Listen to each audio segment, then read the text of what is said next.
अब हम आपको बता रहे हैं कि चार्जशीट का जवाब हमने बताया था कि आप दे दिए, डॉक्यूमेंट मांग लिए।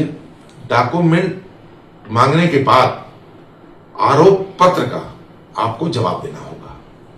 तो जवाब देते समय पहली बात जान लीजिए कि यदि आप एलिगेशन को डिनाई नहीं करते हैं तो समझ लीजिए कि फ्यूचर में आपको कोर्ट में जब जाइएगा प्रॉब्लम हो जाएगा।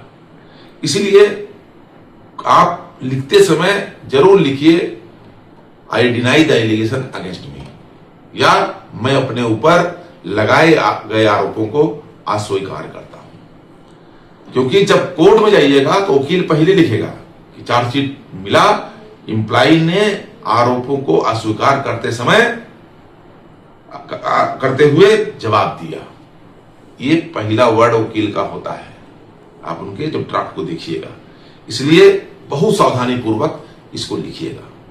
और दूसरी चीज कि चार्ज स्पेसिफिक है कि नहीं, चार्ज क्लियर है कि नहीं, चार्ज भेग है क्या, कल्पना के आधार पे है क्या। ऐसा देखा जाता है कि आरोप पत्र में एलिगेशन जो होता है वह केवल हाइपोथेटिकल होता है, ये स्पेसिफिक नहीं होता है, क्लियर नहीं होता, डेट टाइम समय नहीं दिया जाता है, क्या रूल का वायलेशन किए हैं, उल्लंघन किए हैं उसका जिक्र नहीं होता है। लगेगा कि कल्पना कैसा हो गया होता तो ऐसा प्रतीत होता है तो रहता है। इसलिए आरोप पत्र के जवाब में दूसरा पॉइंट जरूर लिखिएगा कि चार्ज न तो स्पेसिफिक है, न क्लियर है और अस्पष्ट है, और लगाए गए आरोप केवल और केवल कल्पना के आधार पे, इमेजिन के आधार पे लगाए गए हैं मेरे ऊपर। और जो भी तीसरा चीज लिखिएगा कि आरोप पत्र में जो आरोप लगाए गए हैं वह किसी भी डॉक्यूमेंट के ऊपर आधारित नहीं है।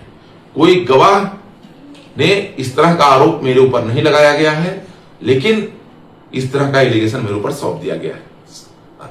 चौथा चीज ख्याल रखिएगा, यदि किसी रिपोर्ट का जिक्र किया गया है आपके अनेक्जर 3 में, जिसमें डॉक्यूमेंट आरयूडी होता है, यदि उनका नाम अनेक्जर 4 में नहीं है तो जरूर लिखिएगा कि अनेक्जर 3 के अथर का नाम अनेक्जर 4 में नहीं है, इसलिए इसको रिलायड अपॉन नहीं माना जा सकता है।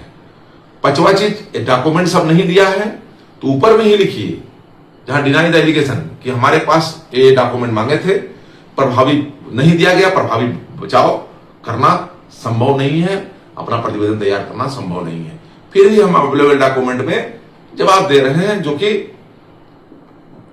मतलब अपना ड्राफ्ट करने के लिए पर्याप्त है। लास्ट में जरूर लिखिएगा कि आप चार्ज को ड्राफ्ट कीजिए।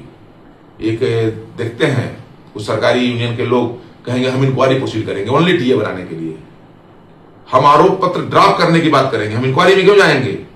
वह डिस्मिस अथॉरिटी को तय करना है कि वह ड्राफ्ट करेगा, माइनर देगा या इंक्वायरी प्रोसीड करेगा।